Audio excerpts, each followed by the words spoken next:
ભાવનગર નજીક નારી ગામના 10 નાળા પાસે રોડ ઉપર બાતમીના આધારે પેરોલ ફરલો સ્ક્વોડના સ્ટાફે વોચ ગોઠવી હતી.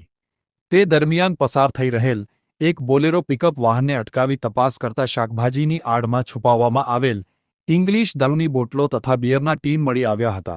ઝડપાયેલા દારૂ અને બિયરના જથ્થાની કુલ કિંમત ₹10,86,144 ગણવામાં આવી હતી. જ્યારે બોલેરો પિકઅપ વાહન સહિત કુલ મુદ્દામાલની કિંમત ₹14,96,144 થવા પામી હતી. આ કાર્યવાહીમાં મધ્યપ્રદેશના રહેવાસી સુનિલ ઘીસાલાલ મંડલોઈ અને લોકેશ જગદીશભાઈ દાવરને ઝડપી લેવામાં આવ્યા હતા. પૂછપરછ દરમિયાન ખુલાસો થયો કે આ દારૂનો જથ્થો મધ્યપ્રદેશના રહેવાસી સુનિલ પરમાર દ્વારા ભરવામાં આવ્યો હતો, જે હાલ ફરાર હોવાનું જાણવા મળ્યું છે. ઇંગ્લિશ દારૂ અને બિયરના જથ્થા સહિત 3 આરોપી વિરુદ્ધ વેળાવદર ભાલ પોલીસ સ્ટેશનમાં ગુનો નોંધાવી આગળની કાયદેસરની કાર્યવાહી હાથ ધરવામાં આવી છે.